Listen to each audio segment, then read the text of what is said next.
இங்கே கூறப்பட்ட பல்வேறு உறுப்பினர்கள் போதைப்பொருள் பழக்கத்தை, தமிழகத்தில் நிலவும் போதைப்பொருள் பழக்கத்தை பற்றி குறிப்பிட்டார்கள். நாம் இங்கேயும் கடந்த 5 ஆண்டுகளாக தமிழகத்தில் நிலவும் போதைப்பொருள் பழக்கத்தை பற்றி நாம் இங்கே அனைவரும் அறிந்த விஷயம்தான். ஏற்கனவே உலக இன்டர்நேஷனல் போதைப் பொருள் கடத்தல் மன்னன் ஜாஃபர் சாதிக் என்ற நபர், இன்டர்நேஷனல் போதைப் பொருள் கடத்தல் மன்னன் ஜாஃபர் சாதிக் என்ற நபர் டெல்லியில் கைது செய்யப்பட்டார். அவருடனும் அப்போது இருந்த முதல்வர் குடும்பம் முதல் அமைச்சர்கள் வரை, அதிகாரிகள் வரை அனைவரும் எவ்வளவு தூரம் தொடர்பில் இருந்தாலும் எல்லாருக்கும் தெரியும். இதுவரை அந்த நபர் சம்பந்தப்பட்ட எந்த வழக்கும் தமிழ்நாட்டில் பதிவு செய்யவில்லை.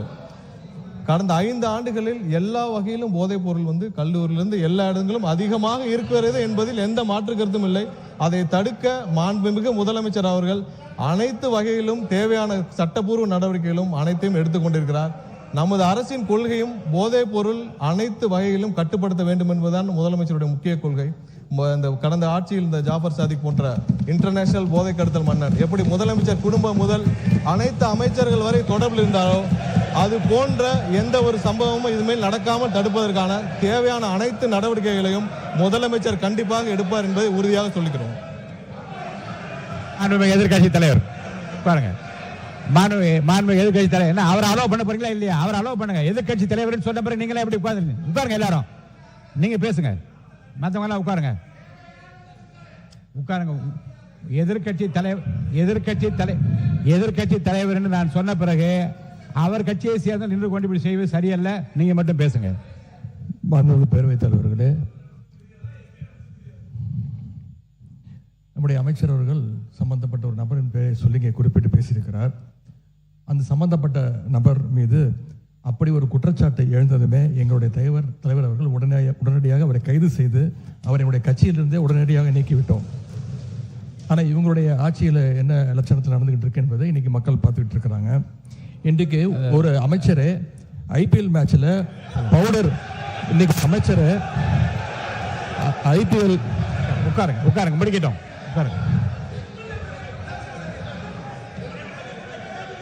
அவங்க குற்றச்சாட்டு வச்சா நான் குற்றச்சாட்டு வைப்பேன். எதிர்கட்சி ஒன்னே ஒன்று சொல்றேன், உங்களுக்கு பேசுவதற்கு நான் அனுமதி அளிக்கிறேன். நியாயமான கருத்து, எதிர்கருத்து இருந்தால் சொல்ல அனுமதி அளிக்கிறேன். ஆனால் உங்கள் கட்சியை சார்ந்தவர்களே நீங்கள் பேசி நான் உட்கார அமைச்சர் இருங்க, அமைச்சரை நான் உட்கார சொல்லிவிட்டேன். இல்லை ஒன்று இல்லை, திரும்ப ஒன்று சொல்லுகிறேன். ஒரு கட்சியை சார்ந்த ஒரு நீங்க என்ன உறுப்பினர் ஆஸ்டின், நீங்க அவருக்காக உங்க எதிர்கட்சி தலைவருக்காக பேசுறீங்களா? உட்காருங்க. நீங்க அவர் தான் உட்கார சொல்லிட்டேன்ல, நீங்க பேசக்கூடாது. உட்காருங்க. ஆஸ்டின் சார் உட்காருங்க. நீங்க உறுப்பினர் ஆஸ்டின் உங்களுடைய கட்சியினுடைய தலைவர், நீங்கள் எல்லாம் மதிக்க வேண்டிய, நான் மதிக்க வேண்டிய எதிர்கட்சி தலைவர், அவருக்கு நான் வாய்ப்பு கொடுத்திருக்கிறேன். மாண்புமிகு சட்டத்துறை அமைச்சர் எழுந்த உடனே உட்காருங்கள், பதில் சொல்வார் என்று சொல்லுகிற போது நீங்க எல்லாரும் எழுந்தீங்கள் என்றால் அப்ப உங்க தலைவருக்கு என்ன மதிப்பு இருக்கிறது? மாண்புமிகு எதிர்கட்சி தலைவர் நீங்க பேசுங்க.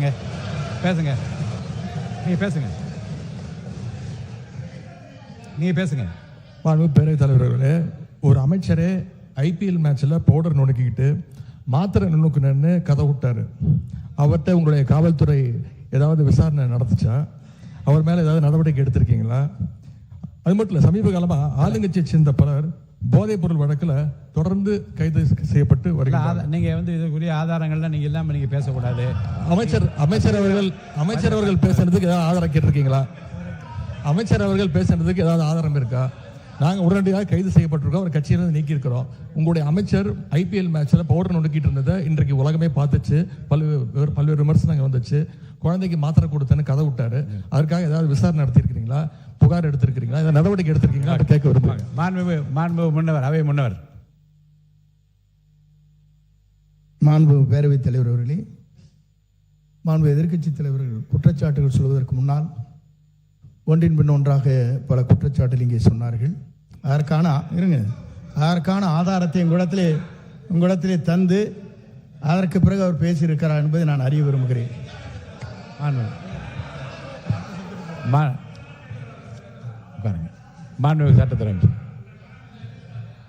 மாண்புமிகு பேரவைத் தலைவர்களே, நான் குறிப்பிட்ட அந்த போதை கடத்தல் மன்னன் ஜாஃபர் சாதிக் சம்பந்தப்பட்ட எந்த பெயரையும் நான் சபை நாகரிகம் கருதி சொல்லவில்லை. அதே நேரத்தில் அந்த வழக்கில் ஒன்றிய அரசு டெல்லியில் பதிவு செய்யப்பட்ட வழக்கு தான் தவிர்த்து இங்கே எந்த வழக்கும் பதிவு செய்யப்படவில்லை. அவரை காப்பாற்றும் முயற்சியாக நடந்தது. இவர்கள் தேவைப்பட்டால் யார் யாருடன் எந்தெந்த வகையில் புகைப்படம் எல்லாம் அப்போது சமூக வலைதளத்தில் எல்லாத்தையும் வெளியானுச்சு. சபை நாகரிகம் கருதி நான் அதை வெளியிடவில்லை, யாருடைய பெயரையும் குறிப்பிடவில்லை. அதை அவர்கள் இத்தோடு நிறுத்திக் கொண்டால் நல்லது. கண்டிப்பாக நம்மளுடைய அரசு எந்த வகையிலும் போதைப் பொருள் கடத்தலை தடுக்கவும் போதைப் பொருட்களை தடுக்கவும் தான் முதலமைச்சர் உத்தரவிட்டுள்ளார். இல்ல இந்த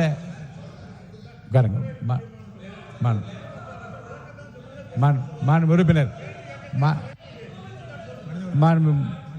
மனிதவளத்துறை அமைச்சர் அவர் சொல்லட்டும், அவரை பத்தி சொன்னதுனால சொல்லட்டும். மனிதவளத்துறை அமைச்சர். மாண்புமிகு பேரவைத் தலைவர் அவர்களே, அதாவது ஸ்டேடியம்ல இருந்து இந்த மாதிரி நடந்ததுக்கான விளக்கத்தை ஆல்ரெடி அளித்தாச்சு. அதுல அவங்களுக்கு பல்வேறு முரண்பாடுகள் இருக்கலாம், பல்வேறு கருத்துக்கள் இருக்கலாம். அப்படி இவங்க சொல்றாங்கன்னா அந்த சமயத்துல திராவிட முன்னேற்ற கழகத்தின் ஆட்சி தான் நடந்தது. அப்போ ஸ்டேடியம் வாசல்ல இருந்து இவங்கெல்லாம் வந்து அந்த மாதிரியான போதைப் பொருள் வித்தாங்கன்னு சொல்லி ஒத்துக்கிறாங்களா? அப்போ அதனால ஆதாரம் இல்லாமல் விளக்கம் கொடுத்ததுக்கு அப்புறமும் தேவையில்லாத பேச எனக்கு கூட தான் வந்து இப்ப செய்திகள்ல நீங்க சொல்லக்கூடாதுன்னு சொல்றீங்க.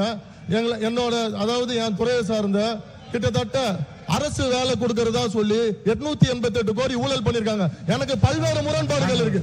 அதனால விளக்கம் அளித்ததுக்கு அப்புறம் அது மாதிரி தேவையில்லாத விஷயங்களை கருத்துக்களை தெரிவிக்க வேண்டாம் என்றது பேரவை வாயிலாக நான் தெரிவித்துக் கொள்கிறேன். மாண்பு உறுப்பினர் உட்காருங்க. மாண்பு உறுப்பினர்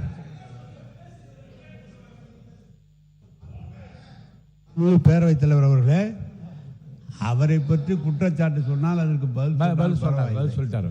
அதை விடுத்து ஒரு ரெய்டில் எங்கேயோ செக்குது 888 கோடின்னு ஒரு கேஸ் பதிவு பண்ண சொல்லி இடி சொன்னாங்கன்னு சொல்லி பெர்சீவ் பண்ணி அது வேலை கோர்ட்டில் இருக்குது சப்ஜெக்ட். கோர்ட்டில் இருக்கிற சப்ஜெக்டை இவர் கூப்பிட்டு பேசுகிறது அது எப்படி சரியாக இருக்குமா? ஃபுல் விளக்கம் நான் சொல்ல முடியுமா அதுக்கு? எனவே அதை அவை குறிப்பிலிருந்து நீக்க வேண்டும். 1 2 அவரை பற்றி சொன்னதுக்கு நீங்கள் பதில் சொல்லுங்க. அதை விட்டுட்டு ஏன்டானா நீங்கள் மற்றவனை பற்றி பேசிட்டீங்க. நீங்கள் எடுத்தீங்களே அந்த காரில் தண்ணீங்களே அது என்னன்னு சொல்லுங்க. பள்ளிக்கல்வித்துறை அமைச்சர் பள்ளிக்கல்வித்துறை அமைச்சர் அவர் பேசி முடிக்கட்டும். உட்காருங்க. பள்ளிக்கல்வித்துறை அமைச்சர் அவர் பேரு மாண்பு உறுப்பினர் மாண்புமிகு பேசி முடிக்கட்டும். பேரவைத் தலைவர் அவர்களே,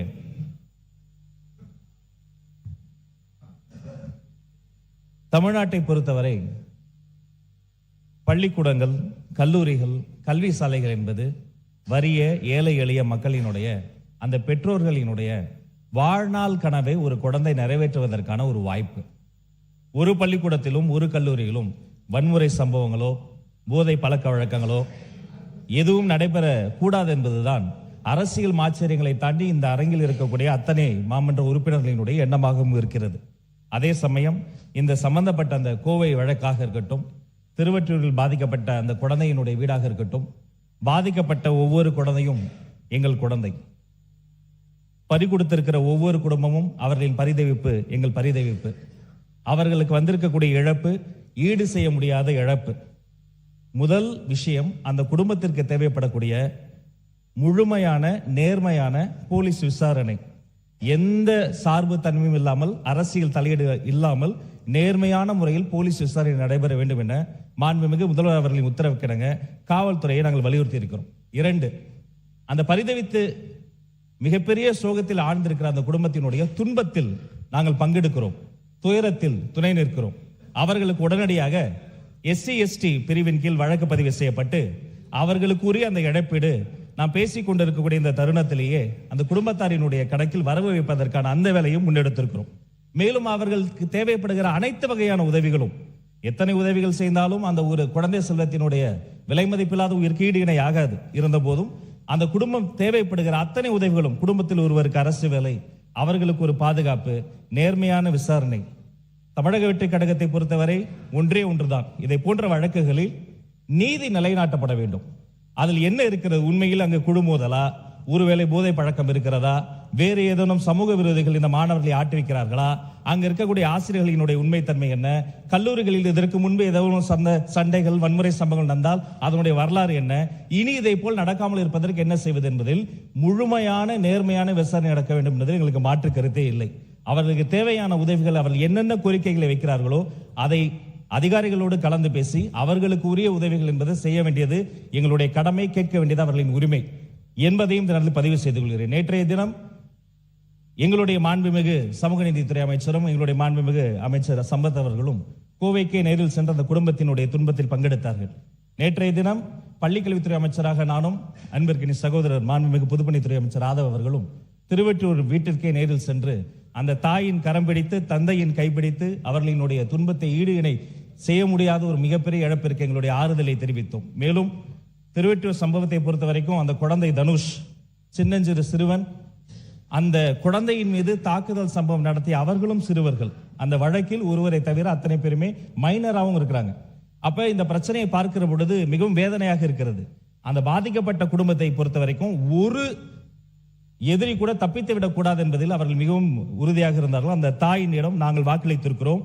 யாராக இருந்தாலும், அவர்கள் எத்தனை வழக்கறிஞர்கள் கொண்டு வந்தாலும், ஆளுக்கு ஒரு வழக்கறிஞர் கொண்டு வந்தாலும் கூட பாதிக்கப்பட்ட அந்த அமுதன் மற்றும் தனுஷ் அவர்களின் குடும்பத்தின் சார்பில் கடுமையான சட்ட போராட்டத்தின் மூலம் ஒரு எதிரி கூட தப்பித்து விடாத வகையில் வழக்கை நடத்தி சட்ட ரீதியாக அவர்களுக்கு என்ன தண்டனை வாங்கி தர முடியுமோ அதிகபட்ச தண்டனை வாங்கி கொடுத்து, மேலும் இதை போன்ற பள்ளி வளாகங்களில் இதை போன்ற துன்பமான துயரமான சம்பவங்கள் நடக்காமல் இருப்பதற்காக கல்வித்துறை சார்ந்த அதிகாரிகள் மூலமாக பள்ளிக்கூடங்களுக்கும் பள்ளிக்கல்வித்துறை மூலமாகவும் உயர்கல்வித்துறை மூலமாகவும் கடுமையான, மிகவும் நேர்த்தியான, பின்பற்ற வேண்டிய வழிகாட்டு நெறிமுறைகளை மீண்டும் செயல்படுத்துவதற்கான வேலைகளும் செய்திருக்கிறோம். தனுஷ்குமார் அவர்களினுடைய குடும்பத்தில் அவருடைய மூத்த சகோதரர் ஒருத்தர் இருக்கிறார். தற்போதுதான் அவர் ஒரு பட்டப்படிப்பை முடித்திருக்கிறார். அந்த அன்பு சகோதரருக்கும் அந்த குடும்பத்தின் சார்பில் பாதிக்கப்பட்ட அந்த குடும்பத்தின் சார்பில் அந்த அன்பு சகோதரருக்கு ஒரு அரசு வேலையும் தர வேண்டும் என்று முடிவு செய்து மாண்புமிகு முதல்வர்களினுடைய அனுமதியோடு அந்த குடும்பத்திற்கு ஒரு அரசு வேலை SC/ST பிரிவின் கீழ் உடனடியாக இன்றைய தினம் 6 லட்சம், மறுபடியும் மிச்சம் இருக்கக்கூடிய 6 லட்சம், அது மட்டும் இல்லாது தனுஷ் அவர்களினுடைய தாய் தந்தையருக்கு 2 வகையான ஓய்வூதியம் சேர்த்து கிட்டத்தட்ட சற்று மாதந்தோறும் 8000 ரூபாய் ஓய்வூதியம் கிடைப்பதற்கான அனைத்து வேலைகளையும் தங்கு தடையின்றி இரவு பகலாக செய்து முடித்து விட்டுதான் இந்த சட்டமன்றத்துக்கு வந்திருக்கிறோம். இனி இப்படி ஒரு சமூகம் நடைபெற வேண்டாம் என்பதுதான் எங்களுடைய நிலைப்பாடு என்பதை தெரிவித்துக் கொள்கிறேன். மாண்புமிகு உறுப்பினர் வேலுமணி அவர்கள், மாண்புமிகு உறுப்பினர் வேலுமணி அவர்கள் பேசுறாங்க. மாண்புமிகு பேரவைத் தலைவர் அவர்களே, எங்களது கோவை மாவட்டத்தில் இந்துஸ்தான் கல்லூரியிலே அமுதன் அந்த கொலை செய்யப்பட்டது குறித்து தான் கவனிப்பதற்கு அமைச்சர் அவர்கள் சொன்ன பதில் பொறுத்தளவுக்கு இன்றைக்கு பொதுமக்களுக்கும் நல்லா தெரியும். மாண்புமிகு அமைச்சர்கள் சொன்ன கருத்தை ஒட்டி ஏதாவது சொன்னாங்க. அந்த கருத்து இல்ல, அதை மட்டும் தான் எங்க மாவட்டத்தில் அந்த அந்த ஏங்க மாவட்டத்தில் இல்ல மாவட்டத்தில் சம்பந்தப்பட்ட சட்டமன்ற உறுப்பினர் பேசுறேங்க. திமுக ஆட்சியில் தான் நீங்க கொடுக்க மாட்டீங்க. நீங்க யாருக்கு விளக்கம் சொல்ல தேவை? சுருக்கமா நீங்க சொல்லுங்க. சுருக்கமா அதாவது அங்க இருக்க உயிரிழந்த மாணவர்களுடைய பெற்றோர் தரப்பில் கூறப்படும் குற்றச்சாட்டு அரசும் காவல்துறையும் மிக கவனத்தில் கொள்ள வேண்டும். சில ஆண்டுகளாக தமிழகத்தில் போதைப் பொருள் நடமாட்டம் ஒளிவு மறைவின்றி பள்ளிகள், கல்லூரிகள் எல்லா பக்கம் இருக்கு. ஆகவே இது போதைப் பொருள் சம்பந்தம் சொல்ல வேண்டாம். இன்னும் கவனமா காவல்துறையும் அரசும் கண்டிப்பா இது நடவடிக்கை எடுக்கணும். போதைப் பொருள் சம்பந்தமா இருக்கு. போதைப் பொருள் எல்லா மக்களும் அதுதான் பேசுறாங்க, எல்லாம் இருக்காங்க. ஆகவே காவல்துறை நீங்க அரசு நடவடிக்கை எடுக்க நீங்க முயற்சி செய்யறீங்க. காவல்துறை இன்னைக்கு உங்களுக்கு தகவல் கொடுத்ததை வச்சுதான் அமைச்சர் பேசுறாரு. ஆனா காவல்துறை அவர் சரியான தகவல் கொடுக்கலன்னு நினைக்கிறாங்கவே. அரசு கவனத்தில் கொண்டு கண்டிப்பாக இதுக்கு சரியான நடவடிக்கை எடுக்க வேண்டும். சம்பந்தப்பட்ட மாணவர் குடும்பத்துக்கு அரசு வேலையும் நிவாரணம் வழங்க வேண்டும். நீங்க பாத்தீங்கன்னா இதுக்கு முன்னால் இருக்கக்கூடிய திமுக அரசுல இதே போல நாங்க அதிமுக சார்பாக பேசும்போது சொல்லியிருக்கோம் பல முறை. இன்னைக்கு அவங்க நடவடிக்கை எடுக்க சொல்றதை விட நீங்க கண்டிப்பா நடவடிக்கை எடுக்க வேண்டும் என்று பேரவைத் தலைவர் கேட்டுக்கொள்கிறேன். மாண்புமிகு பொதுப்பணித்துறை அமைச்சர் அவர்கள், மாண்புமிகு பொதுப்பணி முடிச்சிட்டோம், முடிச்சிட்டா பொதுப்பணித்துறை அமைச்சர் முடிச்சிட போதும். மாண்புமிகு உட்காருங்க, நீங்க பேசுங்க. மாண்புமிகு பொதுப்பணித்துறை அமைச்சர்.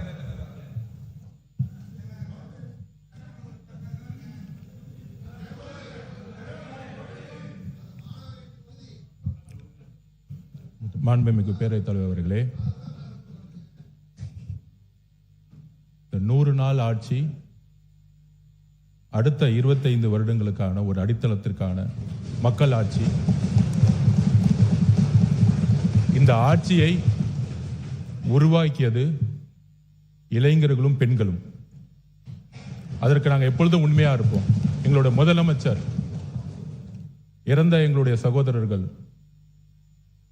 அமுதனும் தனுஷாவட்டும் எங்களுடைய குடும்பமாகவும் சகோதரனாகவும் நாங்கள் நினைக்கிறோம். எங்களுக்கு உணர்ச்சியோட ஒரு அரசியலை இதை பத்தி நாங்க பேசுறோம்.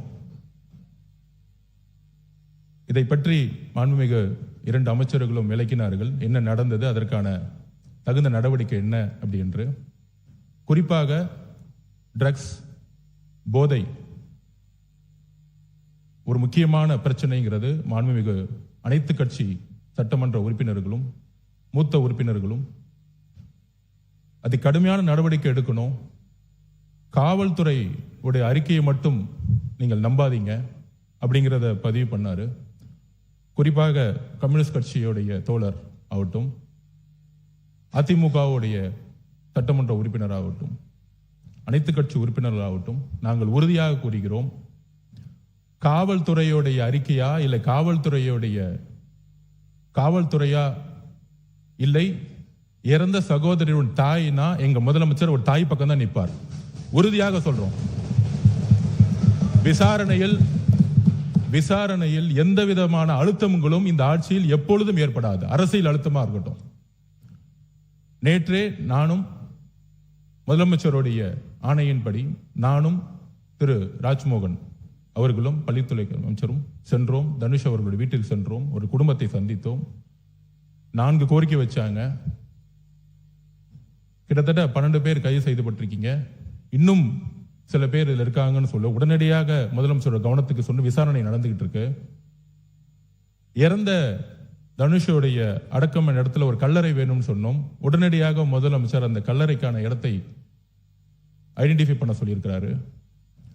அவர்களுக்கான வன்கொடுமை தட்டத்தின்படி அவர்களுக்கான உரிய இழப்பீடை இன்றைக்கு கலெக்டருக்கு கொடுக்க சொல்லி முதலமைச்சர் உத்தரவிட்டிருக்காரு. இதோடைய வெளிப்பாடுதான் தற்போதைய ஆட்சி பொறுப்பேற்ற உடனே மாண்புமிகு முதலமைச்சர் அவர்கள் கையெழுத்திட்ட 3 திட்டங்களில் anti narcotics task force ANTF திட்டம் ஒன்றாகும். இத்திட்டத்தின் முக்கியத்துவம் கருதி இத்திட்டத்திற்கு ரூபாய் 264.14 கோடி நிதி மாண்புமிகு முதலமைச்சர் அவர்களின் உத்தரவுப்படி ஒதுக்கீடு செய்யப்பட்டு மாநிலம் முழுவதும் 65 ஆன்டி நார்கோட்டிக்ஸ் டாஸ்க் போர்ஸ் அலகுகள் உருவாக்கப்பட்டுள்ளன. எனவே இந்த அரசு தமிழ்நாட்டிலிருந்து போதைப் பொருள் பழக்கத்தை அடியோடு வேறறுக்க வேண்டும் என்பதில் மிக உறுதியாக உள்ளது. இந்த நடவடிக்கையில் அரசு எந்தவித சமரசமும் செய்து கொள்ளப் போவதில்லை. ஆனால் நான் குறிப்பிட்ட கம்யூனிஸ்ட் தோழர்களை பத்தி பேசினேன், அதிமுக தோழர்களை பத்தி பேசினேன். நான் திமுக பத்தி பேசவே இல்லை. திமுகவுடைய எதிர்கட்சி என்ன சொல்ல வர்றான்னு தெரியாம நிறுத்துக்கணும். என்ன திமுகவுடைய எதிர்கட்சி அங்க 57 பேர் இருக்காங்க. நாங்க எந்திரிச்சோம்னா அந்த சபையை அவங்க பேசவே முடியாது. எதிர்கட்சி தலைவர் பேசும்போது நாங்க எந்திரிச்சோம்னா அதாவது மாண்புமிகு சபை என்ன பேச விடுங்க. மாண்புமிகு பொதுப்பணித்துறை அமைச்சர் சொன்ன கருத்தை நான் ஏற்க முடியாது. மாண்புமிகு பொதுப்பணித்துறை அமைச்சர் சொன்ன கருத்தை ஏற்க முடியாது. அதை மட்டும் அவைக்குழு நீக்குகிறேன். நீங்க பேசுங்க. யாரும் சொல்லிட்டு நீக்கிட்டு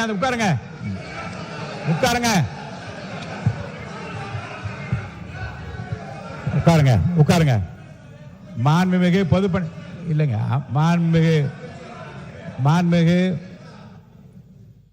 மாண்புமிகு பொதுப்பணித்துறை அமைச்சர்கள் கடைசியில் கூறிய வாசகம் மற்றும் நீக்கப்பட்டு சொல்லிவிட்டேன். நீங்க உட்காருங்க. நீங்க எனக்கு புரியல. கொறடா அவரா இல்ல நீங்களா எனக்கு தெரியல. உங்க கொறடா நிக்கிறார், நான் நிக்கிறேன். நீங்க தொடர்ந்து பேசினா என்ன அர்த்தம்?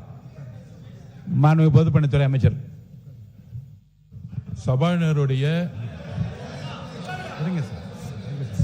சபாநாயகருடைய உத்தரவுக்கு நாங்கள் கட்டுப்படுறோம்.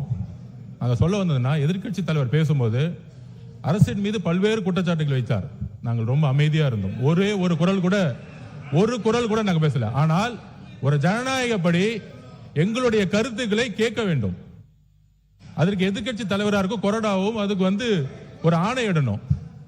நாங்க எந்திரிச்சு பேசும்போது குரல் கொடுக்கிறது அவைக்கு உடைய மரபு மீறிய செயல்ங்கிறத நான் திருப்பி பதிவு பண்றேன். அப்ப ஆதாரத்துடன் பேசுறேன். இப்பொழுது எதிர்க்கட்சி தலைவராக இருந்தவர் அன்றைக்கு டெப்டி சிஎம் இருந்தாரு. திமுக ஆட்சியுடைய இந்த போதை பழக்க வழக்கம் இந்த 100 நாளை ஏற்படுத்த முடியாது. இந்த போதை பழக்க வழக்கம் நாங்கள் திருப்பியும் பதிவு பண்றோம். 2020 வரைக்கும் 2020க்கு முன்பு தமிழ்நாட்டில் போதை கலாச்சாரம் இல்லை. உறுதியாக நாங்கள் கூறுகிறோம். ஆனால் இந்த கலாச்சாரம் எங்க ஆதாரம் இங்க இருக்கு. ஆதாரம் ஒரு பேச விட சொல்லுங்க. தைரியம் இருந்தால் என்ன பேச சொல்ல விடுங்க. பேசுங்க. உண்மை இருந்தால் அமைதியா இருக்கணும். உண்மையற்றவர்கள் தான் சவுண்ட் கொடுப்பாங்க. உண்மை இல்லைன்னா பயம் வந்து எந்திரிச்சு கத்த ஆரம்பிச்சிருவாங்க. எங்க பக்கம் உண்மை இருக்கு, என்கிட்ட உண்மை இருக்கு. ஒரு போதை கலாச்சாரம் தமிழ்நாட்டில் அதிகமா உருவாச்சுன்னா எங்க முதல்ல பிரச்சனை வரும்னா குழந்தைகள் மீது பாலியல் வன்கொடுமை உருவாக்கப்படும். போதை கலாச்சாரம் வந்து உருவாகும் பொழுது குழந்தைகள் மீது பாலியல் வன்கொடுமை அதிகமாகும். இதுதான் ரெண்டுத்துக்கான நெருக்கம்.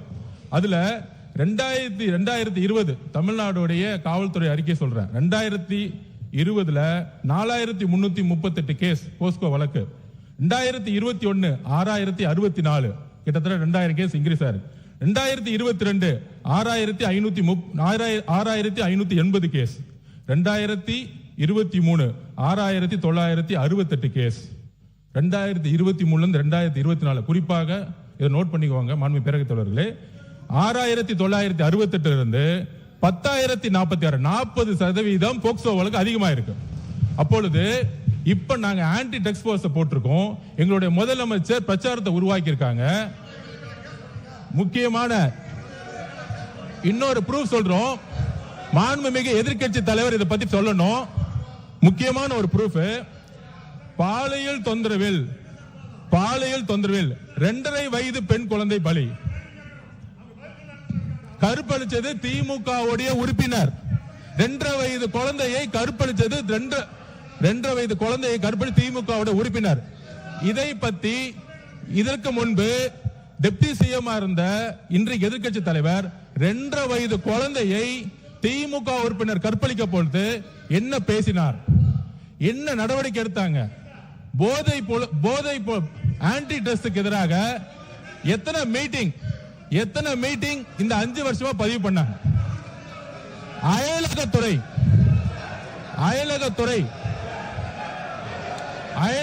என்பது நீங்க உட்காருங்க.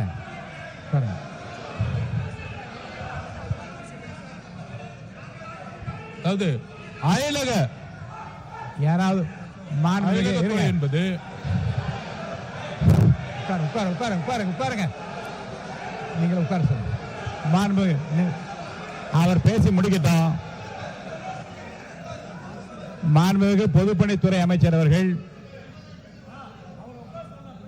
நீங்க உட்காருங்க. நீங்க உட்காருங்க. மாண்புமிகு பொதுப்பணித்துறை அமைச்சர் வரிசையாக வகைப்படுத்தி சில ஆதாரங்களை கொடுக்கிறார். இருங்க, நான் வந்து வாய்ப்பு தருகிறேன். அவர் பேசி முடித்ததும் உங்களுக்கு வாய்ப்பு தருகிறேன். நீங்க சொல்லுங்க, பதில் சொல்லுங்க. விவாதமே கூடாது என்றதல்ல மாண்பு உறுப்பினர். பாருங்க, 55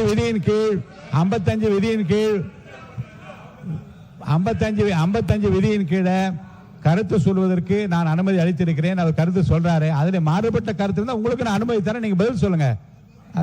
உட்காருங்க. பொதுப்பணித்துறை முடிச்சிருங்க. பொதுப்பணித்துறை அமைச்சர் முடிங்க. அடுத்து உங்களுக்கு தரப்போறேன். உட்காருங்க. நீ கொடுங்க. இருக்க விதிப்படி தான் நடத்துறேன். நீங்க வாங்க. நீங்க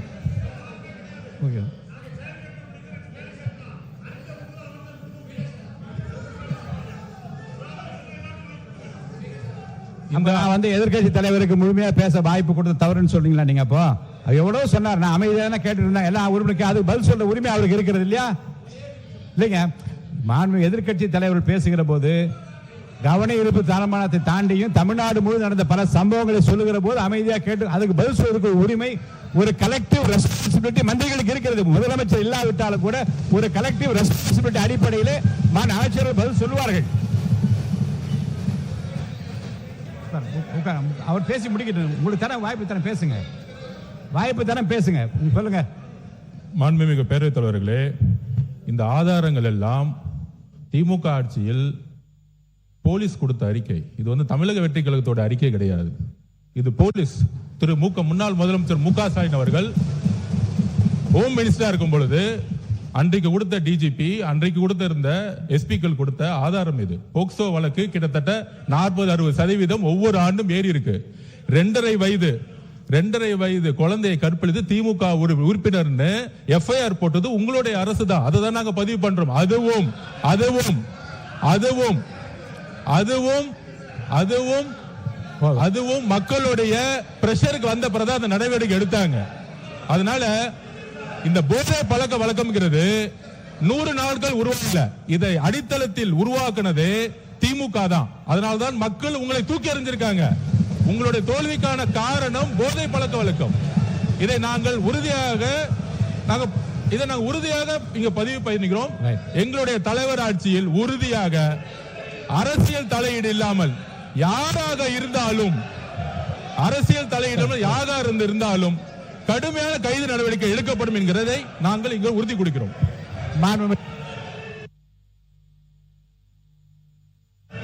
மாணவத்துறை அமைச்சர் அவர்கள் பேசிய பிறகு மாணவ எதிர்க்கட்சி தலைவர் அவர்கள் நீங்க தொடர்ந்து இதை உங்கள் கருத்துக்கள் நீங்க பதிவு செய்யலாம். மாண்புமிகு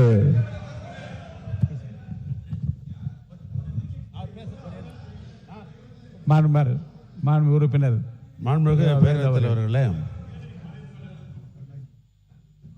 இந்த மாமன்றத்தில் நீங்கள் ஒரு மூத்த உறுப்பினராக இருந்தால் பேரவைத் தலைவராக வந்திருக்கீங்க.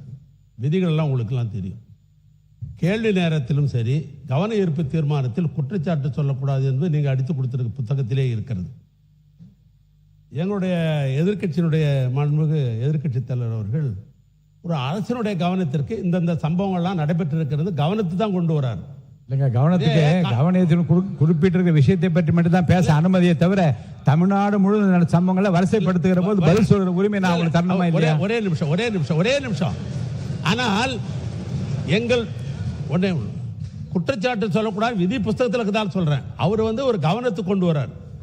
காவல்துறையில் நாங்கள் ஒரு கேள்வி கேட்டு அப்பொழுது அமைச்சர் அவர்கள் பதில் கூட சொல்லலாம்.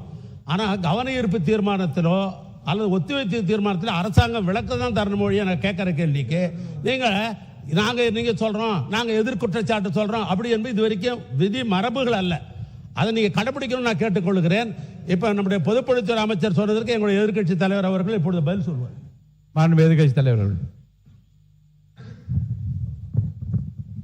மாண்புமிகு பேரவைத் தலைவர் அவர்களே, கடந்த ஒரு வார காலமாக தமிழ்நாட்டில் என்னென்ன சட்ட ஒழுங்கு பிரச்சனை, போதைப் பொருளால் எத்தனை கொலைகள் நடந்திருக்கு அப்படிங்கிறது நான் மட்டுமல்ல, இங்கே இருக்கக்கூடிய அனைத்து கட்சி தலைவர்களும் இந்த அரசனுடைய கவனத்திற்கு நாங்கள் எடுத்துகிட்டு வந்தோம். தவிர அதற்கு நீங்கள் இது வரைக்கும் எந்த அமைச்சரும் அதற்கு சரியான பதில் சொல்லவே இல்லை. ஆனால் மாறாக உங்கள் ஆட்சியில் எப்படி நடந்தது, உங்கள் ஆட்சியில் எது நடந்தது அப்படின்னு குறை சொல்லி கொண்டிருக்கிறாங்க. அது ஃபோட்டோ தான் காட்டினார், எஃப்ஐஆர் பதிவுப்பட்டிருக்கு அப்படின்னு சொன்னார். இதுலேருந்து என்ன தெரியுதுன்னா, எங்களுடைய ஆட்சியில் நாங்கள் நடவடிக்கை எடுத்திருக்கிறோம், நடவடிக்கை எடுக்கப்பட்டிருக்கு எங்களுடைய ஆட்சியில். நாங்கள் கேட்கறது ஏன் உங்கள் ஆட்சி நடவடிக்கை எடுக்க மாட்டேங்கிறீங்க அப்படிங்கிறத நாங்கள் கேட்குறோம். அவர் ஒரு ஃபோட்டோ காட்டுறாரு. பேசி முடிக்கட்டும். அமைச்சர் அவர்கள் ஒரு ஃபோட்டோவை காட்டினாரு. இன்னொரு வீடியோ ஒன்று இருக்கு, அது எல்லாருமே பார்த்தாங்க, ஒட்டுமொத்த இந்தியாவே பார்த்துச்சு, உலகம் முழுக்க பார்த்தாங்க. இருக்கக்கூடிய அமைச்சர் ஒருத்தர் போதைப் பொருள் பவுடராக நுணுக்கி அதை என்ன பண்ணாருங்கிறத விளக்கம் கொடுத்துட்டார். போதும், அது விளக்கம் கொடுத்துட்டார், முடிஞ்சு போச்சு. அதை பற்றி பேச வேணாம். அதை மட்டும் நீக்கி விடுகிறேன். நீங்க பதில் சொல்லியாச்சு, உட்காருங்க. திரும்ப அதை பற்றி பேச வேண்டாம். கடந்த அவங்க திருப்பி குற்றச்சாட்டு வைக்கும்போது நாங்கள் அதை குற்றச்சாட்டு வைக்குவோம். அது மட்டும் இல்லை, கடந்த 5 ஆண்டுகளாக போதைப் பொருட்களை ஒழிக்க நாங்கள் எங்களுடைய தலைவர், எங்களுடைய முதலமைச்சர் சரியான நடவடிக்கை எடுக்கவில்லை என்ற ஒரு கருத்து இங்கே வைக்கப்படுகிறது. அது தொடர்பாக சில கருத்துக்களை இங்கே நான் கூற விரும்புகின்றேன். ஆட்சிக்கு வந்த ஒரே ஆண்டில் எங்களுடைய தலைவர் அவர்கள் போதைப் பொருள் இல்லா தமிழ்நாடு என்ற இலக்கோடு மதுவிலக்கு அமலாக்கத்துறையையும் நார்காட்டிக்ஸ் இன்டெலிஜென்ஸ் பியூரோ சிஐடி என்ற இரு பிரிவுகளை ஒன்றிணைச்சு இபிசிஐடி என்ற புதிய பிரிவை உருவாக்கினவர் எங்களுடைய தலைவர் திரு முத்துவேல் கருணாநிதி ஸ்டாலின், அன்றைய முதலமைச்சர் அவர்கள்.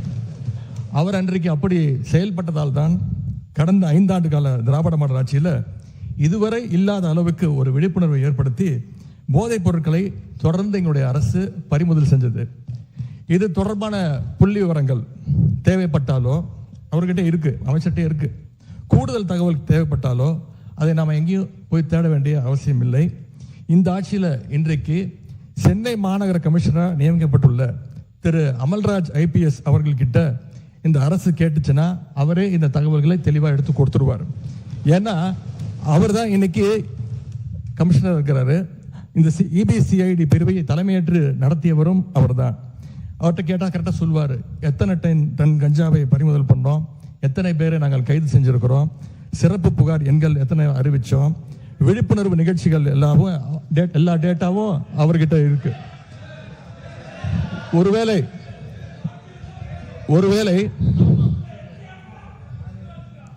ஒருவேளை எங்களுடைய திராவிட மாடல் ஆட்சியில் போதைப் பொருளை தடுக்கிற செயல்பாடுகள் சரியா நடக்கல அப்படின்னு இந்த அரசு எங்களை குற்றம் சாட்டுச்சுன்னா, நான் உங்ககிட்ட கேட்க வேண்டிய கேள்வி, அப்புறம் என்னத்துக்கு அந்த அவ்வளவு பெரிய அதிகாரிய இப்போ இவ்வளவு முக்கியத்துவம் வாய்ந்த சென்னை மாநகராட்சி ஆணையர் பொறுப்புல பெற்றிருக்கீங்க என்ற கேள்வி இந்த அரசுக்கு வைக்கிறேன்.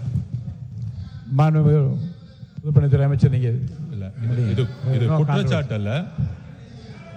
அதாவது எங்களுடைய நோக்கம் ஒருவரை ஒருவர் குற்றச்சாட்டு அல்ல. போதை பழக்க வழக்கம் தமிழ்நாடு முழுவதும் அதிகமானதுதான். எங்களுடைய பிரச்சாரத்திலேயே ஒவ்வொருத்தருக்கு சொல்லும் பொழுது எங்களுடைய முதலமைச்சர் நாங்களும் சொல்லும்போது பெண்கள் சொல்லியது, எல்லா தெருக்களிலும் இந்த கஞ்சா பழக்கமும் ட்ரக்ஸ் பழக்கமும் அதிகமாக இருக்குது, நீங்க ஆட்சிக்கு வந்தா ஒழிச்சிடுங்கன்னு எங்களுடைய கையை பிடிச்சு சொன்னது பெண்கள். அதில் நாங்கள் உறுதியாக இருக்கிறோங்கிறத நாங்க பதிவு பண்ணோம். அதுல ஒரே ஒரு கேள்வி மாண்புமிகு எதிர்க்கட்சி தலைவருக்கு, நான் இன்னும் முடிக்கல, நான் முடிச்சிடறேன். அவர் கேட்ட ஒரு கேள்விக்கு அவர் சொன்னாரு, ஆன்டி ட்ரக்ஸுக்கு எதிராக நாங்க தனியா நடவடிக்கை எடுத்தோன்னு, எங்களுடைய ஆட்சியில் anti drugs anti narcotic task போர்ஸுக்காக ரூபாய் 264.14 கோடி ஒதுக்கப்பட்டிருக்கு. உங்களுடைய முன்னாள் முதலமைச்சரும் சரி, நீங்கள் துணை முதலமைச்சர் இருக்கும் பொழுது இந்த போர்ஸுக்காக எத்தனை கோடி ரூபாய் நீங்க ஒதுக்கி இதற்கான பணிகளை நீங்க மேற்கொண்டீர்கள் பதிவு பண்ணுங்க. விவாதம் பேசு. உங்களுடைய ஆட்சியில் இந்த திட்டத்திற்கு என்ன பணிகள் மேற்கொள்ளப்பட்டது? ஒரு பணினா அதுக்கான பட்ஜெட் ஒதுக்கணும். எவ்வளவு பட்ஜெட் ஒதுக்குனாங்க? மாண்பு எதிர்க்கட்சி தலைவர் அவர்கள் பேசுங்க. மாண்பு எதிர்க்கட்சி தலைவர் அவர்கள். பேரவைத் தலைவர் அவர்களே, இன்னொன்னு, போதைப் பொருள் ஒழிப்பு மற்றும் சட்டவிரோத கடத்தல் தடுப்பு பணியை சிறப்பாக மேற்கொள்ளும் காவலர்களுக்கு 2 நாட்களுக்கு முன்பு நம்முடைய முதலமைச்சர் அவர்கள் விருதெல்லாம் வழங்கியிருக்கிறார்.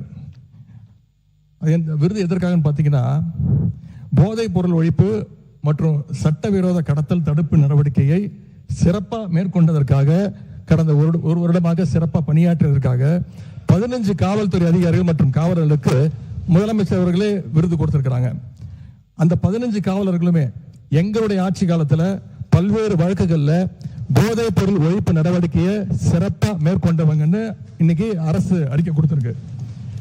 விருது பெற்ற அந்த 15 காவலர்களும் எத்தனை கிலோ போதைப் பொருட்களை பறிமுதல் பண்ணாங்க, எத்தனை குற்றவாளிகளை பிடிச்சாங்க, எவ்வளவு நாட்களுக்கு அவங்களுக்குலாம் தண்டனை வாங்கி கொடுத்திருக்கிறாங்க, இந்த விவரங்களை எல்லாம் அரசு வெளியிட்ட செய்தி குறிப்பில் தெளிவாக சொல்லியிருக்கிறீங்க.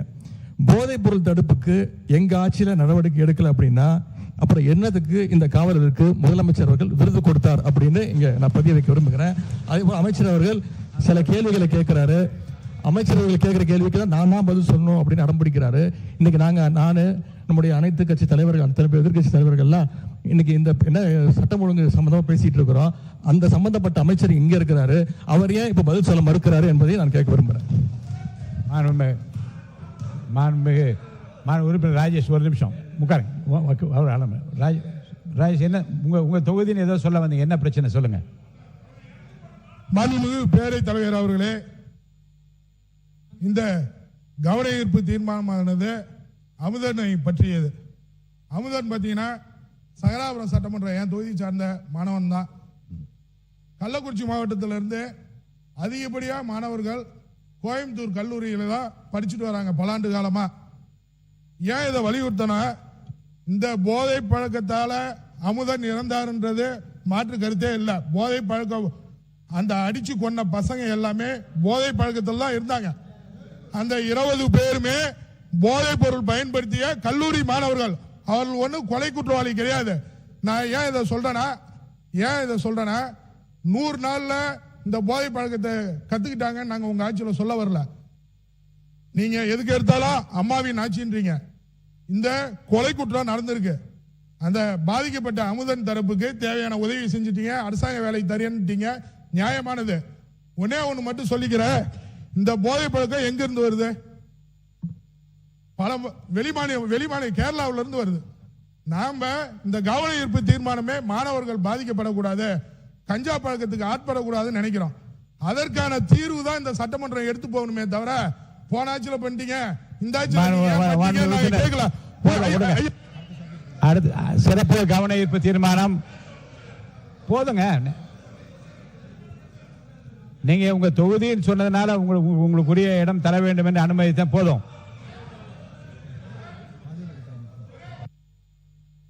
மாண்புமிகு மதுவிலக்குத்துறை அமைச்சர் அவர்கள் உட்காருங்க. மாண்புமிகு பேரவைத் தலைவர் அவர்களே, மாண்புமிகு எதிர்க்கட்சி தலைவர் சொன்னாரு இந்த மாதிரி 15 காவலர்களுக்கு சிறப்பு விருது கொடுத்தோன்னு. இது ஒன்றும் புதிய நடைமுறை கிடையாது. வருடா வருடம் புரட்சி தலைவி அம்மா காலத்திலிருந்தே இது கொடுத்துட்டு தான் வராங்க. அதனால போதை தடுப்புக்கு எந்த ஒரு நடவடிக்கையும் எடுக்கல. எதை வச்சு சொல்றேன்னா, அந்த கஞ்சா உட்பட பல பொருட்களை பறிமுதல் பண்ணாங்க. நாங்க இந்த 100 நாட்கள் அதை விட அதிகமா நம்ம தமிழக வெற்றி கழகம் ஆட்சி பறிமுதல் பண்ணியிருக்கு. அதுக்கான டேட்டாவை மானிய கோரிக்கையில நிச்சயம் நாங்க சொல்லுவோம். மாண்புமிகு எதிர்க்கட்சி தலைவர் முடிச்சிடலாம், ஒரு மணி நேரம். நீங்க சொல்லுங்க. என்ன தவறான தகவலை இங்க பதிய வைக்கிறீங்க? இந்த திட்டத்தை கொண்டு வந்தது எங்களுடைய தலைவர் 2023ஆம் ஆண்டு தான் அறிமுகப்படுத்தப்பட்டது. எல்லாம் தெரிஞ்சுட்டு பேசுங்க.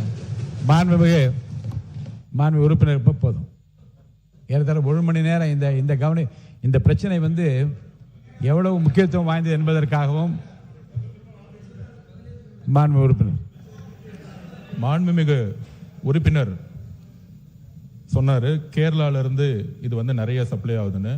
இதுக்கான நடவடிக்கை தான் கேரளால இருந்து ஹோம் மினிஸ்டர் இங்க திரு ரமேஷ் சென்னிதால் அவர்களும் சரி, எங்களுடைய முதலமைச்சரும் சரி, இதற்கான அனைத்து திட்டங்களும் நடந்துகிட்டு இருக்குங்கிறத நான் இந்த இடத்துல பதிவு பண்றேன். கேரளாவுடைய ஹோம் மினிஸ்டரும் தமிழ்நாடுடைய ஹோம் மினிஸ்டரும் சேர்ந்து கூடிய விரைவில் கடுமையான சட்ட நடவடிக்கைகள் மூலம் கேரளால இருந்து தமிழ்நாட்டுக்கு வரக்கூடிய அனைத்து டக்ஸ் உடைய வழிகளையும் மூடுவதற்கான அனைத்து பணிகளும் ஸ்டார்ட் ஆயிருச்சுங்கிறத நாங்க பதிவு பண்றோம். சிறப்பு கவன ஈர்ப்பு தீர்மானம். தேனி மாவட்டம் ஆண்டிப்பட்டி தொகுதி தும்மக்குண்டு மேகமலை பகுதிகளில் விவசாயம் செய்யும் விவசாயிகள் குறித்து எதிர்க்கட்சியில் இருக்கிற அனைவரும் எழுப்பிய கேள்விக்கு அரசின் சார்பாக உரிய விளக்கங்கள் இல்லை. எனவே அதை கண்டித்து நாங்கள் வெளிநடப்பு செய்கிறோம்.